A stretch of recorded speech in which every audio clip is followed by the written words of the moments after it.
Selamat pagi pemirsa, jatuhnya korban jiwa karena longsor tambang Galian C Gunung Kuda Cirebon Jawa Barat menjadi bukti nyata masih amburadulnya tata kelola tambang di negeri ini. Bermodal pengetahuan seadanya, tambang Galian C banyak yang dikelola dengan lebih mengandalkan kenekatan bukan keilmuan. Pemirsa, inilah editorial Media Indonesia di seri ini Selasa 3 Juni 2025 dengan tema Obral Nyawa di Tambang Rakyat bersama saya Leonard Samosir. Dan Anda semua para pemirsa juga bisa ikut menyatakan pendapat Anda dengan menelepon nomor telepon 021 583 99 100. Dan pemirsa, pagi ini telah hadir bersama saya Ketua Dewan Redaksi Media Group Elman Saragih. Bang Elman, selamat pagi. Pagi, Bu Leo. Sehat-sehat Bang? Sehat. Ini kita saya tidak terlalu nyaman sebetulnya Bang dengan judul editorial pagi ini, Obral Nyawa di Tambang Rakyat. Padahal kan nyawa itu jangankan diobral, dijual saja tidak boleh. Tapi kemudian yang sudah terjadi di Cirebon ini, apakah ini memang sesuatu yang adalah risiko kerja atau seperti apa Bang? Ya, artinya kan gini, Bung Leo.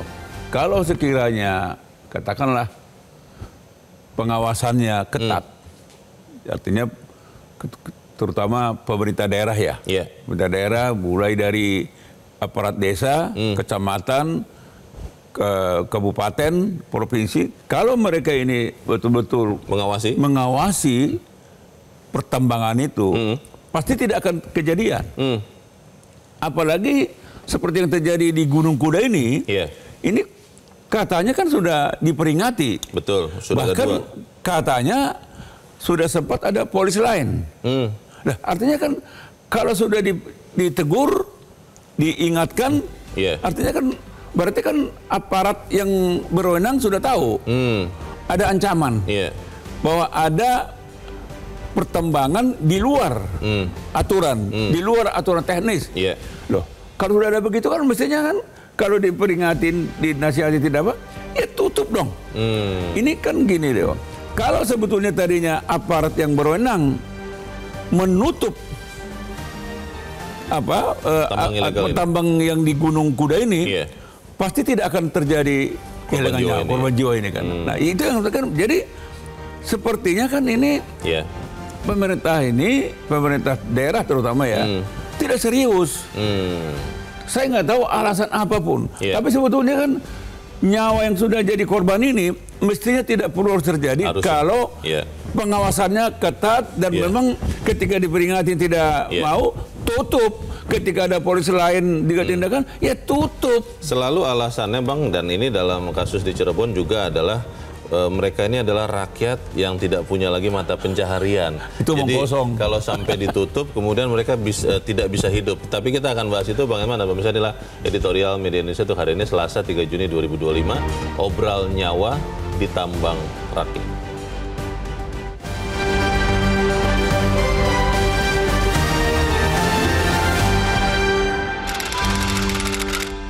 Obral nyawa di tambang rakyat.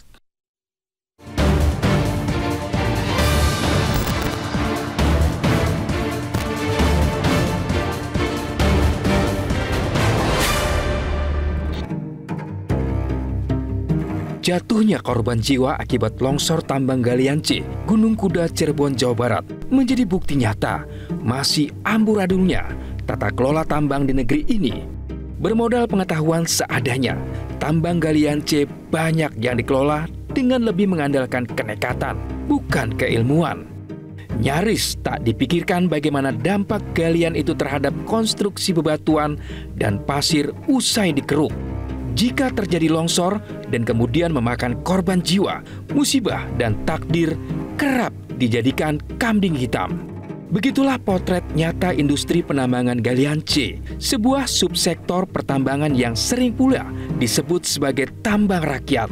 Meski tak seberapa, hasil galian itu tetap bernilai ekonomis karena bagi masyarakat sekitar, kompor dapur tetap bisa ngebul. Namun, hasil yang tak seberapa itu tak sebanding dengan jiwa yang dikorbankan jika terjadi kecelakaan saat menambang. Apalagi penambang dilakukan dengan mengabaikan standar dan jauh dari kata memadai. Jika melihat kronologis kejadian, mudah sekali diduga kecelakaan yang terjadi di Gunung Kuda Cirebon itu bukan bencana. Kecelakaan itu mudah dinalar akibat kelalaian dalam teknik menambang. Kecelakaan kerja di tambang galian C sebenarnya juga sudah banyak terjadi di seantero negeri. Hanya berjarak sebulan sebelumnya, kawasan tambang galian C, Rowosari, Tembalang yang berada di perbatasan Demak, Kota Semarang, Jawa Tengah, longsor dan menimbulkan korban jiwa. Tebing tinggi sekitar 100 meter di tambang galian C ilegal tersebut longsor dan menewaskan seorang sopir dam truk. Hal ini tentu menyentak kesadaran kita akan realitas pengelolaan tambang galian C. Aktivitas tambang di sana seperti dibiarkan terabaikan tanpa regulasi yang kuat dan pengawasan yang memadai. Di penambangan Gunung Kuda itu, meski pengelolaannya mengantongi izin usaha pertambangan atau IUP, aktivitas pertambangan dilakukan dengan mengabaikan standar keamanan dan keselamatan kerja yang ditetapkan pemerintah. Mesin keruk yang dipakai menggunakan grade B, bukan grade A, sebagaimana tertulis di dokumen perusahaan. Begitu pula dengan jam operasional mesin. Dari yang seharusnya hanya dipakai paling lama 8 jam sehari, di Gunung Kuda mesin dipakai non-stop selama 24 jam sehari. Dinas ESDM Jawa Barat pun menambahkan, longsor di Gunung Kuda salah satunya terjadi akibat kesalahan metode penambangan yang seharusnya dilakukan dari atas dan membentuk terasering. Jika demikian, lengkap sudah, sebuah kesalahan terjadi dimulai dari perencanaan yang salah, pelaksanaan yang tak sesuai kaidah, dan ditutup dengan longgarnya pengawasan dari pemerintah. Pernyataan pemerintah setempat yang menyebut sudah 2 kali mengirim surat teguran agar perusahaan itu segera menghentikan aktivitas penambangan tak boleh membuat mereka bisa cuci tangan. Surat teguran mestinya dibarengi dengan langkah nyata menutup aktivitas tambang jika perusahaan tak mematuhinya. Namun, faktanya tidak demikian. Aktivitas tambang baru mereka hentikan setelah jatuh korban jiwa. Kejadian longsor di Gunung Kuda dan di berbagai tempat lainnya jelas bukan bencana alam. Ia konsekuensi dari pembiaran sistemik terhadap praktik pertambangan yang buruk. Karena itu, ketimbang cuci tangan dan menjadikan pemilik perusahaan tambang sebagai kambing hitam, pemerintah sebaiknya segera melakukan audit menyeluruh terhadap tata kelola tambang galian C. Apalagi selama bertahun-tahun, tambang galian C menjadi tempat ribuan orang menggantungkan harapan hidup. Kita tentu tak ingin negeri ini dicap sebagai bangsa pengobrol nyawa.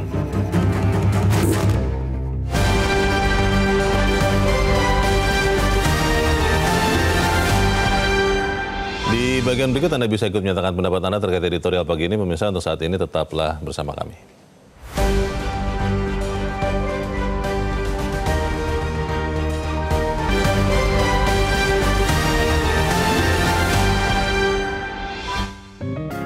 Media Indonesia mengajak Anda untuk mengakses fitur premium e-paper. Dengan sajian konten berbasis intelektual dan meneguhkan kebangsaan, Media Indonesia tampil dengan lebih dinamis melalui e-paper Media Indonesia yang dapat Anda akses kapan saja, di mana saja. Caranya mudah, download aplikasi Media Indonesia di Android atau ketik link e-paper.mediaindonesia.com atau bisa scan QR Code pada layar kaca Anda. Klik tab e-paper di bagian samping layar tablet Anda, daftarkan data diri, serta pilih paket berlangganan e-paper Media Indonesia sesuai dengan kebutuhan Anda. Nikmati juga bonus spesial tambahan 4 halaman rubrik fokus setiap hari. Semua bisa Anda dapatkan hanya di e-paper Media Indonesia. Untuk informasi lebih lanjut, hubungi customer service di nomor 0811 1201 2018 atau kunjungi media sosial @mediaindonesia. Media Indonesia, referensi bangsa. Terima kasih Anda masih bersama kami, dan sekarang kita akan mendengarkan dulu pendapat dari pemirsa Metro TV. Bang Elman, kita sudah terhubung dengan pemirsa Metro TV di Tanjung Selor, Kalimantan Utara. Ada Pak Yunus Luat. Pak Yunus, selamat pagi. Selamat pagi, salam sejahtera untuk seluruh warga masyarakat Indonesia. Salam sejahtera. Ya, Pak Yunus, bagaimana Pak? Ini soal tambang C, Pak. Silakan singkat padat saja, Pak. Langsung saya. Siap. Inilah potret kita. Jadi bukan hanya di Jawa Barat terjadi, bisa juga terjadi di daerah-daerah lain berkaitan dengan galian C ini Pak. Oleh sebab itu lebih bagus itu ditertibkan, dikerjakan secara teknis oleh pemerintah daerah atau pihak tertentu yang dipercayakan. Memang kita pahami bahwa warga kita mencari uang, tetapi kasihan kalau ada korban. Dan dalam hal ini saya atas nama pribadi juga sampaikan turut berduka cita yang dalam bagi saudara kita terkasih. Kemudian golongan C ini harus kita jaga di setiap daerah, yaitu meliputi galian pasir, batu kali, batu kapur, andesit, tanah liat, marmer, granit, kaolin, dan lain sebagainya. Itu diatur dalam. Terima kasih Pak Yunus Luat di Tanjung Selor, Kalimantan Utara. Selamat pagi Pak. Soal diatur itu kan sudah ada aturannya Bang Elman. Tapi pertanyaannya adalah kalau tadi pengawasnya sudah memberi peringatan bahkan akhirnya kejadian. Ini yang lalai atau yang ngotot ini siapa ini Bang? Ya sebetulnya kan ngotot sih ngotot. Tapi kalau nggak ada peluang, jadi ini sebetulnya kan tadi di awal kita bilang aparat sudah memberi peringatan. Ya. Berarti ada yang nggak beres kan? Berarti kan secara teknis tidak benar kan gitu kan? Ilegal nih. Nah, lalu sebetulnya kan begitu melihat itu kan aparat pengawas kan harus makin intensif kan? Betul. Mungkin satu hari 2-3 kali dia cek. Yeah. Masih seperti itu enggak? Kalau tidak ada perbaikan, mestinya tutup. Nah pertanyaannya, mengapa tetap dibuka? Apa penyebabnya tambang ini tetap dibuka 24 jam? Karena kasihan katanya Bang, tidak punya penghasilan kalau dia tidak menambang rakyatnya itu. Ya, mana lebih memilih kasihan atau nyawa? Sehingga memang kalau ya jangan salahkan kalau orang berpandangan ini patut diduga nih. Apa itu Bang? Ada sesuatu di balik daripada pembiaran. Ini kan pembiaran kan? Ini kan pembiaran, kelalaian, semuanya ada di sini. Dan ini bukan bencana. Ini bukan bencana alam. Ini bencana kelalaian secara teknis. Yang harus bertanggung jawab Bang, apakah memang hanya katakanlah pengawas di lapangan atau pemerintah daerah atau pemerintah pusat Bang? Ya kalau pemerintah pusat mungkin terlalu jauh ya. Karena tambang tipe C ini ya. Tapi sebetulnya kan yang bertanggung jawab sini ya yang mengawasi ya aparat pemerintah daerah. Karena mereka yang sehari-hari secara kasat mata melihat langsung. Kan pertanyaannya kan satu aja. Mengapa tambang yang secara teknis tidak memenuhi standar lagi masih tetap beroperasi? Tapi masih tetap beroperasi. Tadi Leo bilang kan belas kasihan. Oke. Tapi di balik belas kasihan itu kan pembenaran. Tapi di balik itu yang saya katakan jangan salahkan kalau orang berpandangan patut diduga ada sesuatu gitu. Bang, di dalam pemberitaan dikatakan Dinas ESDM Provinsi Jawa Barat sudah mengungkapkan ada 176 titik tambang ilegal di 16 kabupaten dan 1 kota. Itu termasuk di kota Cirebon. Ini sudah ketahuan lagi Bang. Apakah kemudian kita amit-amit ya menunggu kejadian seperti di Cirebon ini baru kemudian ditutup 176 itu atau seperti apa Bang? Ya kan tidak hanya itu Leo. Saya tadi malam membaca di Google ya. Ternyata di Jawa Barat itu udah pernah kejadian 1.515 kali kejadian. Kecelakaan seperti ini? Kecelakaan seperti ini di Jawa Barat. Bahkan di Cirebon itu antara 2020 sampai 2024 6 kali kejadian. Fatal juga? Fatal juga. Korban nyawa jiwa. Tetap. Nah kalau Leo tadi bilang ini kan, Leo kan bilang tadi tambang ilegal. Tambang ilegal ada 100 sekian titik kan? Iya. Nah kalau pemerintah sudah melihat ada sekian ratus titik ilegal, potensi bahaya. Betul, kok dibiarkan? Ini kan tidak cukup diomong-omong. Iya. Tindak dong. Bang, ini pemerintahan daerah yang sekarang itu kan relatif baru Bang. Dan mungkin ini tambang ini adalah izin dari pemerintah-pemerintah terdahulu. Ini bisa tidak memutus kalau saya mau pakai istilahnya kesesatan ini Bang. Tapi kita harus jeda dahulu dan pemirsa tetaplah bersama kami. Editorial Media Indonesia segera kembali.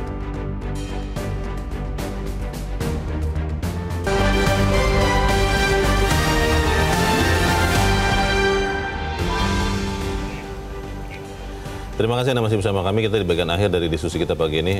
Bang Elman, saya masih ingat zaman COVID, kita dihadapkan kepada kemungkinan memberikan kesempatan orang keluar mencari kerja atau mengamankan mereka karena bisa kena COVID dan bisa mati. Waktu itu hukum tertingginya adalah nyawa, keselamatan rakyat. Dalam kondisi sekarang pertambangan ini Bang, kalau kita sudah tahu potensi bahaya tadi sekian banyak kasus, didiamkan saja. Artinya siapa yang lalai Bang? Negara lalai melindungi warganya atau memang warganya keras kepala Bang? Ya, yang pasti negara lah yang lalai kan. Yeah. Kalau warga keras kepala, ya pastilah namanya mau cari makan, namanya mau hidup kan. Tapi kan sebetulnya kan tidak perlu harus kehilangan mata pencarian kan. Oke. Tinggal teknisnya kan. Ini kan kalau kita lihat Gunung Kuda ini kan.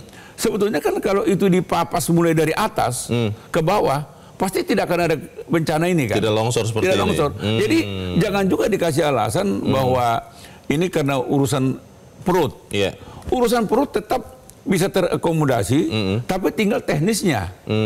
Kan ini kalau misalnya teknis untuk menggali ini mulai dari atas ke bawah, tidak akan terjadi longsor. Itu udah pasti tuh. Nah, disinilah sebetulnya pentingnya pengawasan. Maka itu kalau tadi kan Leo tanya, ini sebetulnya tanggung jawab siapa kan itu? Pemerintah yang sekarang yang baru atau yang terdahulu? Iya, tetap pemerintahan yang sekarang. Pemerintahannya pernah putus. Ya enggak lah Leo. Tidak ada kekosongan kekuasaan. Mau wali kota, mau bupati, mau gubernur, tetap satu kesatuan dari dulu sampai sekarang. Sehingga enggak ada alasan, wah itu kan urusan dulu. Ya enggak juga. Begitu jadi bupati, begitu jadi wali kota, begitu jadi gubernur, saat itu juga dia langsung menghandle, mengatasi semua yang ada. Tambang-tambang mestinya ada dicek. Gimana tambang C? Gimana ini? Ya Leo jangan juga hanya tiap hari cari buat pencitraan diri kau Leo. Bang, tapi pertanyaannya kan begini. Konon katanya bangsa Indonesia ini hanya baru bergegas kalau sudah kebakaran jenggot. Baru kemudian akan segera menutup tambang kalau sudah kejadian. Nanti sudah tidak ada kejadian, lupa lagi Bang. Itu yang terjadi di Gunung Kuda ini dan di kejadian-kejadian sebelumnya. Kan tadi saya bilang ada 1.515 kali kejadian di Jawa Barat tok. Iya. Artinya kita bisa simpulkan ternyata negara ini, pemerintah tidak pernah belajar dari pengalaman pahit yang 1.515 kali itu. Oke. Jadi ya saya kira udah saatnya misalnya pemerintah pusat sekarang mungkin tinjau kembali nih izin-izin galian C ini.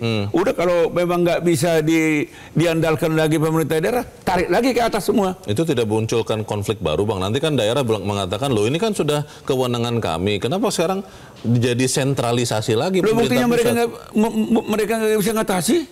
Kalau dibiarkan, masa kita membiarkan nyawa tetap melayang? Artinya gini, pemerintah pusat harus mengultimatum pemerintah daerah. Sanggup nggak mengatasi galian C ini? Oke. Kalau nanti terjadi lagi, apa taruhannya gitu kan? Kalau tidak, ya cabut lagi. Kembalikan lagi ke atas sambil menunggu kematangan, kedewasaan daripada pemerintah daerah untuk mengawasi galian C ini. Kalau kita melihat sekian peristiwa Bang, ketika terberitakan seperti sekarang ini, semua orang akan bergegas Bang. Tapi ketika nanti ada isu lain lagi yang lebih hebat lagi, kita lupa melihat tambang C sampai amit-amit ada lagi kecelakaan yang sama-sama memakan korban jiwa atau bahkan lebih. Kita mau menunggu seperti itu atau kita desak para pihak yang terkait untuk bertindak sekarang Bang? Pokoknya Leo, masyarakat meragukan bahwa kejadian ini stop sampai di sini. Ragu masyarakat. Ini akan terulang. Nah, sekarang supaya ancaman ini tidak terjadi, kita himbau kepada pemerintah daerah, tolong awasi seluruh galian C yang ada di seluruh bumi Nusantara ini. Supaya apa yang terjadi di Gunung Kuda Cirebon ini tidak terjadi di daerah lain. Kita harap itu yang terjadi supaya kemudian negara benar-benar melindungi rakyatnya, tidak lagi ada obral nyawa. Bang Elman, terima kasih sudah hadir di tempat ini. Selamat pagi Bang. Ketimbang cuci tangan dan menjadikan pemilik perusahaan tambang sebagai kambing hitam, maka pemerintah sebaiknya segera mengaudit menyeluruh tata kelola tambang galian C. Apalagi selama bertahun-tahun tambang galian C menjadi tempat bagi ribuan orang menggantungkan hidup mereka. Kita tentu tidak ingin negeri ini dicap sebagai bangsa pengobral nyawa. Saya Leonard Samusim, terima kasih Anda sudah menyimak editorial Media Indonesia 1 pagi ini. Terus jaga kesehatan Anda, terus jaga nurani Anda. Selamat pagi, sampai jumpa.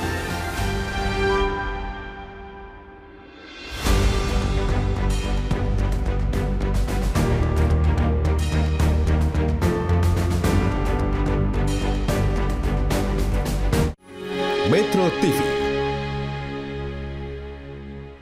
Jelajahi cara baru mendapatkan informasi. Download Metro TV Extend sekarang.